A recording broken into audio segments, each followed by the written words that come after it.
Dewa Iblis telah berubah menjadi Tao dan sepenuhnya bergabung dengan alam iblis surgawi. Sementara putri Dewa Iblis, Putri Lian Xinluo, mengorbankan hidupnya untuk mencegah invasi klan kegelapan. Tetapi dirinya percaya bahwa putri Dewa Iblis yaitu Putri Lian Xinluo masih hidup. Dan dia tidak percaya bahwa keberadaan sekuat Putri Lian Xinluo benar-benar bisa mati.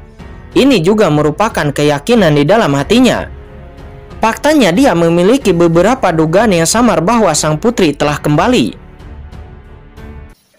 Dan pada saat ini ketika Xuan Kong Supreme sedang berbicara tentang Putri Lian Xinluo kepada putrinya, pada saat ini di luar lautan bunga kehampaan, terlihat ruangnya di sini sedikit berfluktuasi. Ini dia. Kemudian beberapa sosok muncul di sini dengan tenang dan itu adalah Molly dan yang lainnya. Hindari bunga laut, kata Qin-Chen. Dia melihat ke depan dan bergumam sedikit. Dia melihat dengan seksama dan dapat melihat bunga angkasa yang tak terhitung jumlahnya menutupi seluruh dunia dengan rapat-rapat. Bunga itu nampak terlihat sangat indah, namun bunga itu juga sangat berbahaya. Namun yang mewujudkan Qin-Chen adalah meskipun ada atmosfer luar angkasa yang menakutkan dan berbahaya di lautan bunga kehampaan ini, namun dia tidak memiliki kekuatan jurang maut. Sebaliknya ini seperti tanah suci. Pantas saja orang-orang dari tentara adil bisa bertahan di sini tanpa kekuatan jurang maut. Tempat ini seperti surga di negeri jurang maut. Ayo pergi, kata Qin-Chen. Sosok Qin-Chen pun bergoyang dan aura luar angkasa yang tak terlihat bertahan di sekelilingnya dan lalu menyapu lautan bunga kehampaan itu. Hati-hati, ada jebakan luar angkasa di mana-mana di lautan bunga kehampaan ini yang sangat berbahaya, teriak Molly dengan suaranya yang rendah. Meskipun tidak ada kekuatan jurang maut di lautan bunga kehampaan ini, namun itu mampu menjadi tanah terlarang teratas di jurang maut. Itu secara alami tidaklah sesederhana yang terlihat di permukaan.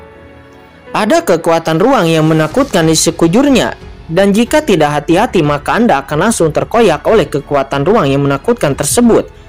Namun Qin-Chen mengabaikan peringatan Molly dan tiba-tiba memasuki lautan bunga kehampaan itu. Berdengung, kekuatan ruang tak terlihat seketika meresap ke dalam tubuh Qin-Chen. Itu jelas mengandung niat membunuh yang mengerikan.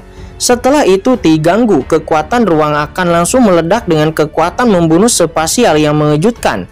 Namun sepertinya itu telah melewati objek yang tak terlihat dalam sekejap, dan itu tidak memberikan bahaya apapun kepada Qin-Chen. Apa? Kata Molly. Dia dan yang lainnya pun tiba-tiba memiliki mata yang membelalak ketika melihatnya. Bagaimana ini bisa terjadi? Mata beberapa orang itu benar-benar membelalak. Apa yang mereka lihat? Fluktuasi spasial di lautan bunga kehampaan ini tidak hanya tidak menyebabkan kerugian apapun bagi Qin-Chen, tetapi juga bahkan gagal menimbulkan satu riak pun terhadap Qin-Chen. Metode seperti itu sungguh ajaib. Bahkan Leluhur Iblis Luo pun mengecilkan pupil matanya. Dengan tingkat kekuatan luar angkasa ini, bahkan dia tidak dapat mencapai kesempurnaan seperti itu. Saat ini Qin-Chen melihat ke belakang. Dia tersenyum lembut dan tampak tenang. Pembunuhan luar angkasa. Kekuatan luar angkasa di dunia ini persis sama. Meskipun kekuatan luar angkasa di lautan bunga kehampaan ini menakutkan dan juga mengerikan, namun Qin-Chen, dia adalah pemilik tubuh dewa luar angkasa, satu-satunya di dunia yang pandai dalam kekuatan luar angkasa. Pastilah bukan tidak bisa dibandingkan dengan klan iblis langit. Mungkin saja bisa dibandingkan misalnya dengan klan iblis luar angkasa.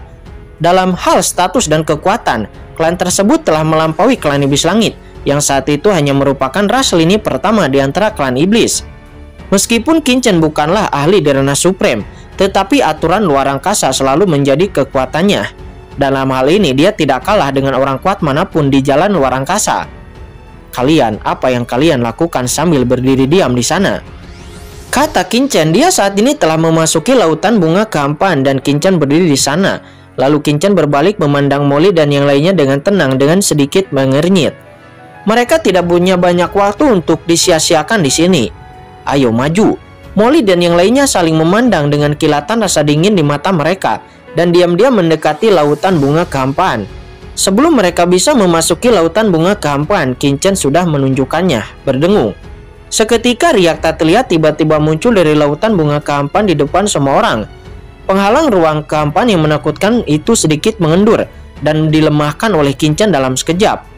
Molly dan yang lainnya pun segera bergoyang dan mengikuti dari dekat ke lautan bunga kehampaan.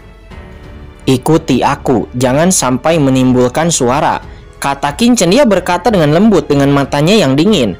Banyak sekali bahaya di lautan bunga kehampaan ini. Jika tidak hati-hati, maka bunga luar angkasa ini akan terganggu. Dan jika tempat ini benar-benar merupakan stasiun tentara adil, pasti akan ada orang yang berpatroli dan mengawasinya.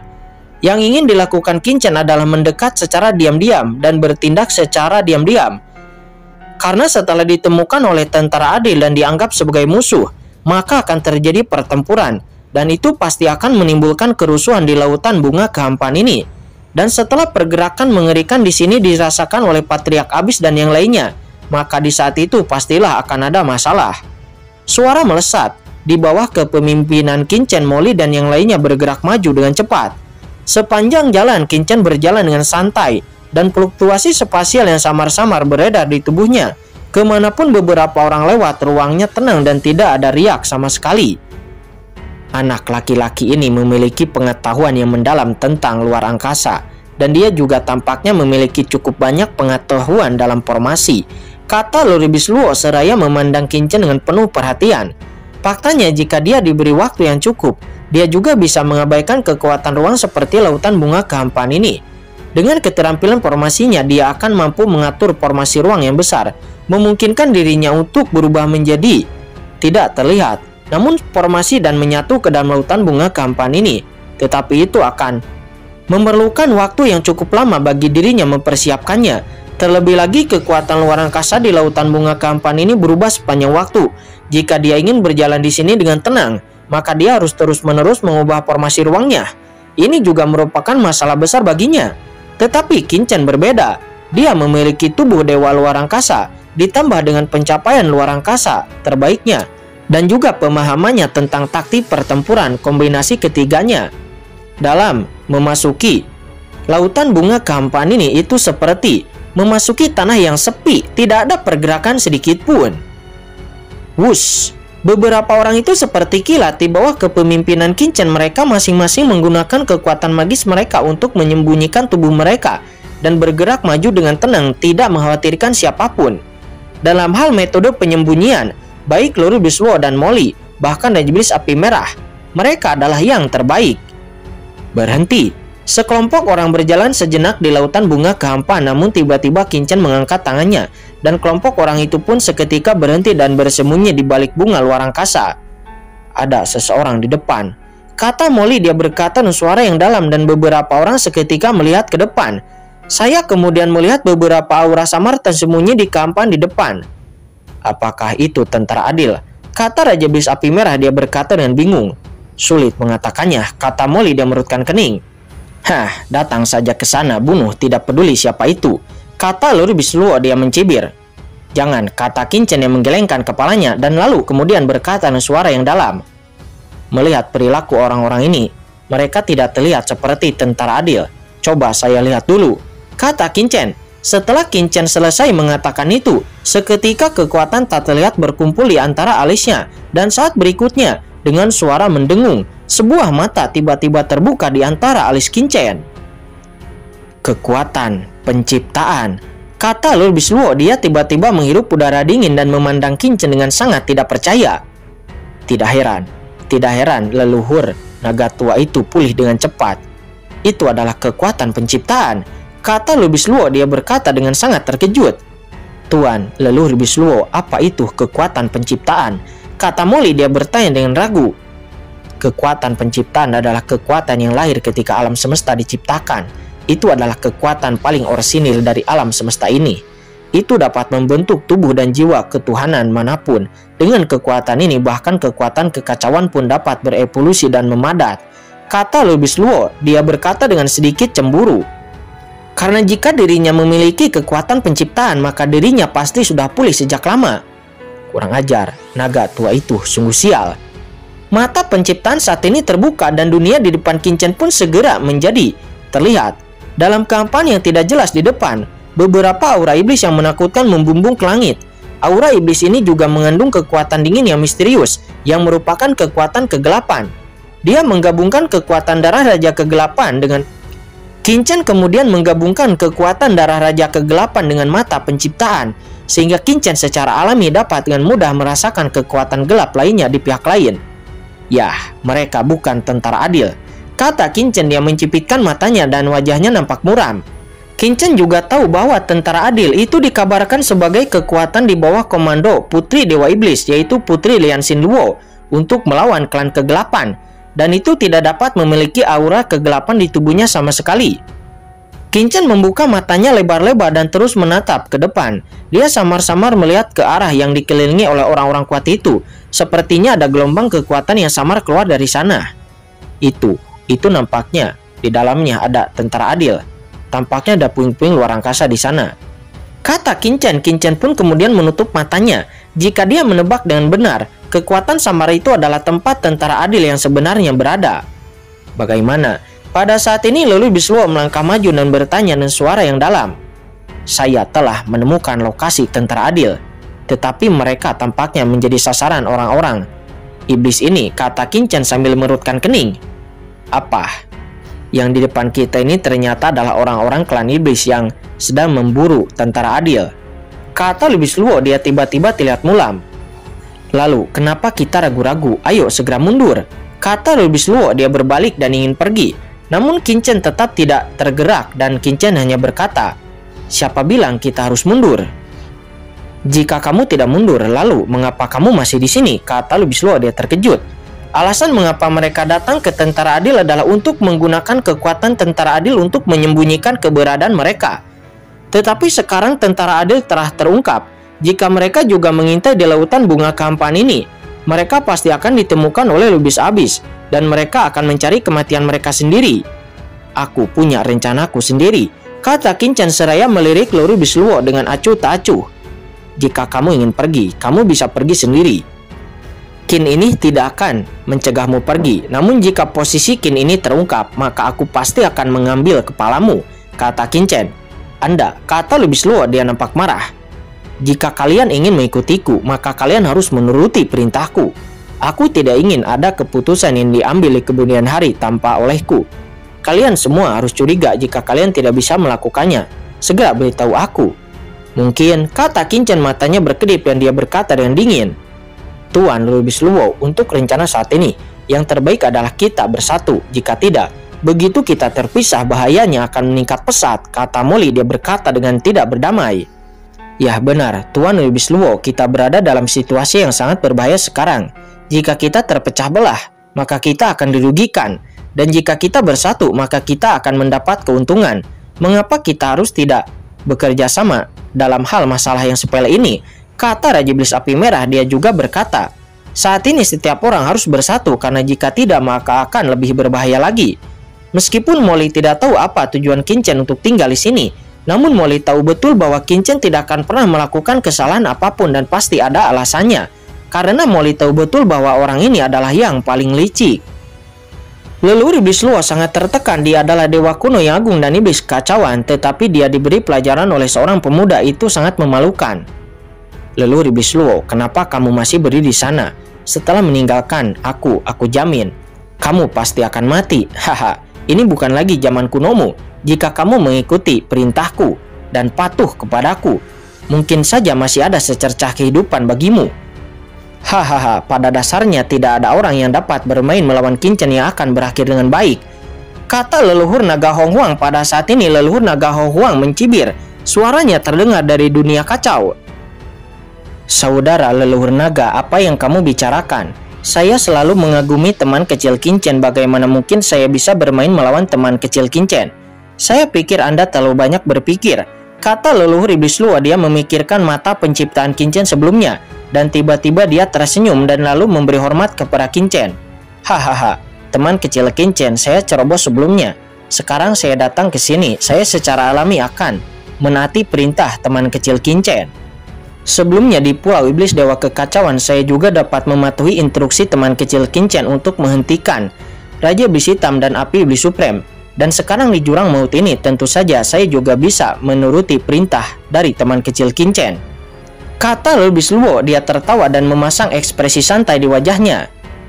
Kalau begitu, aku yakin, kata Qinchen seraya melirik Lelouch Bisluo dan mengangguk. Melihat itu, Molly pun segera menghela napas dalam. Saat ini sangat tidak pantas untuk berkonflik. Namun pada saat ini Molly kemudian menoleh untuk melihat ke tengah lautan bunga kehampaan. Molly mengerutkan kening dan berkata dengan konsentrasi, "Qin-chen, dilihat dari auranya, memang ada beberapa master klan iblis di sini, tetapi mereka hanyalah setengah langkah supreme. Tidak ada ahli supreme di antara mereka. Dapat dilihat bahwa anggota klan iblis ini hanya ingin memantau dan tidak akan mengambil tindakan," kata Molly. Namun Molly yakin karena seseorang telah menyergap dan memantau di sini, maka kemungkinan besar lokasi tentara adil telah dikunci dan mereka dapat melancarkan serangan kapan saja. Saat ini Molly dan Iblis Api Merah berpikir apakah Qin-chen akan menolong tentara adil itu. Akan tetapi jika mereka sampai bertarung dengan banyak master klan iblis itu, maka mungkin saja itu akan memperingatkan Patriark Abyss dan yang lainnya yang ada di sini. Leluhur Iblis Luo, kamu, Molly, dan Raja Iblis Api Merah semuanya akan segera mengambil tindakan. Aku akan menyingkirkan formasi itu terlebih dahulu. Kita harus menangkap lawan secara instan tanpa membuat gerakan apapun, kata Qin-chen. "Ya, itu hanya beberapa semut, serahkan kepadaku," kata Iblis Luo. Dia berkata sambil tersenyum. "Lebih baik kita berhati-hati, karena orang-orang Master Iblis itu tidak perlu dikhawatirkan. Dan bahkan yang terkuat dari mereka hanyalah setengah langkah supreme. Tetapi masalahnya adalah Patriark Abyss dan yang lainnya yang berada di luar. Jangan sampai membuat khawatir mereka," kata Qin-chen.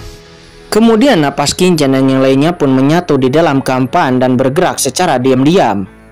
Sementara pada saat ini Master Iblis tingkat setengah supreme di depan nampak merasakan sesuatu dan berkata kepada pemimpinnya, "Tuan, sepertinya ada sesuatu yang aneh. Mungkinkah seseorang di puing-puing luar angkasa ini telah menemukan kita?" "Tidak apa-apa, itu hanyalah pecahan ruang, tetapi sepertinya itu adalah fluktuasi yang diakibatkan oleh bentroknya ruang. Itu hanyalah bentrok antara kehampaan dan bunga kehampaan yang menyebabkan sedikit riak," kata pemimpin itu. Dia berkata dengan hati-hati setelah menjelajahi sekelilingnya lagi, karena dia tidak menemukan sesuatu yang salah. Dirinya berasal dari klan iblis kekosongan dan dirinya sangat menyadari kekosongan tersebut. Ini adalah tugas yang diberikan oleh Leluhur Iblis Abyss kepada mereka, dan master dari klan iblis kekosongan ini sangat berhati-hati karena tugas ini bahkan berkaitan dengan masa depan klannya. Karena dia di sini tidak berniat untuk menyerang Swan Kong Supreme dan yang lainnya, tetapi mereka hanya mengawasi Swan Kong Supreme lainnya sebelum kemudian ahli supreme dari klan iblisnya akan datang ke sini dan membantu. Sebelum di saat itu mereka akan menyerang Swan Kong Supreme dan yang lainnya. Hahaha. Namun di saat dia sedang berbicara, tiba-tiba terdengar suara tawa dari telinga beberapa orang. "Jangan gugup.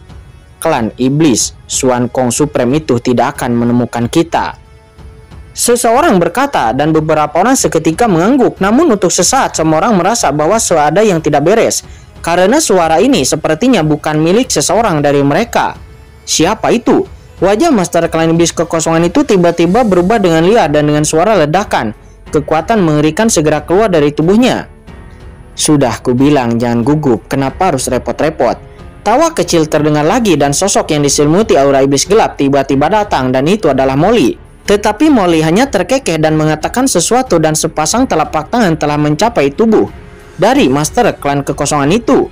Dan dua kekuatan melahap yang tak terlihat meletus dari tubuh Molly, dan kekuatan iblis Gu langsung didorong ke ekstrim. Dua ahli teratas setengah langkah supreme itu masing-masing nampak ketakutan. Mulut mereka terbuka lebar dan mereka ingin mengeluarkan suara ngeri, tetapi mereka bahkan gagal mengeluarkan suara ngeri. Dirinya hanya bisa dijerat oleh Molly tanpa bisa melawan. Sementara ahli setengah langkah supreme lainnya nampak menjadi sasaran dari Raja Iblis Api Merah. Raja Iblis Api Merah berubah menjadi wanita yang sangat mempesona. Dia terkikik pelan, sangat menawan, dan semburan kekuatan menawan diam-diam memenuhi udara. "Saudaraku, ayo bermain," kata Raja Iblis Api Merah. Dia tampak seperti Kaisar Bela Diri Hongyan yang sangat cantik. Kaisar Bela Diri Hongyan yang sangat cantik adalah salah satu wanita paling dewasa dan menawan dari Istana Piao Miao atau Istana Berkabut pada saat itu. Di atas pesonanya yang murni, dia jelas merupakan yang terbaik di dunia dan seorang kecantikan yang sangat cantik. Sekarang setelah teknik pesonanya digunakan, Master tertinggi setengah langkah supreme dari klan iblis kehampaan itu pun langsung kesurupan, seolah-olah dia telah jatuh ke tanah yang sangat lembut. Tetapi ketika pemandangan ini terlihat di mata Qin-chen, Qin-chen seketika merinding. Seluruh prosesnya terdengar lama, tetapi kenyataannya itu dalam sekejap. 3 master setengah langkah supreme dari klan iblis Kampan langsung ditahan. Pada saat ini hanyalah pemimpin setengah langkah supreme dari klan iblis Kampan dengan kultivasi terkuat yang nampak menunjukkan ekspresi terkejut dan marah dan lalu berseru, "Kamu!"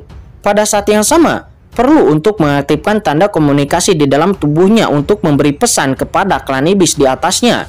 Tetapi sebelum dia bisa mengirim pesan, sebelum dia sempat mengucapkan 2 kata ini, kekuatan formasi yang menakutkan turun seketika dan melindungi segala arah. Kemudian bayangan hitam yang tinggi yang agung tiba-tiba muncul di belakang pemimpin klan iblis kekosongan itu dan langsung mencekiknya. Dan itu adalah leluhur iblis Luo. Terlihat leluhur iblis Luo terkekeh dan energi iblis yang kacau di tubuhnya seperti lautan luas langsung mengelilingi pemimpin klan iblis kekosongan itu dan langsung memusnahkannya. Dalam sekejap, 4 master setengah langkah supreme dari klan iblis Kampan pun langsung ditundukkan, tidak menyisakan ruang untuk perlawanan. Namun masih ada beberapa master puncak Tianjun yang tersisa, yang pada awalnya dikejutkan oleh aura menakutkan ini. Setelah beberapa saat mereka kembali sadar, masing-masing dari mereka menunjukkan ekspresi kaget dan marah, dan mereka hendak melepaskannya. Raungan panjang untuk mengaktifkan tanda komunikasi tubuh mereka. Dan pada saat yang sama sosok mereka membumbung ke langit mencoba melarikan diri pergi dari sini. Karena mereka merasa ini sangat mengerikan, pemimpin mereka atau patriark dari klan iblis kekosongan itu langsung ditundukkan dan tidak memiliki kekuatan sedikit pun untuk melawan. Lalu apa gunanya mereka sebagai ahli Tianjun untuk tetap berada di sini? Hanya dengan melarikan diri dari sini dan lalu mengirimkan pesan barulah ada peluang untuk mereka bertahan hidup. Namun sebelum mereka bisa bergegas keluar, aura menakutkan langsung turun, langsung mengurung mereka dengan erat dan mereka tidak bisa bergerak. Itu adalah Qin Chen. Qin Chen kemudian perlahan turun dari kehampaan. Qin Chen dan yang lainnya mengambil tindakan secara instan dan semua orang kuat dari klan iblis kehampaan langsung ditundukkan seketika, tanpa perlawanan sama sekali. Para pemimpin klan iblis kehampaan itu berjuang keras dengan matanya yang nampak membelalak, tetapi mereka tidak dapat melepaskan diri dari pengekangan Qin Chen. "Katakan padaku, siapa yang menyuruhmu untuk tinggal di sini? Dan apa tujuannya kalian berada di sini?" Kata Qin Chen. Dia berkata dengan ringan. Aura menakutkan yang keluar dari tubuhnya membuat semua orang dari klan iblis Kampan itu tidak bisa bergerak.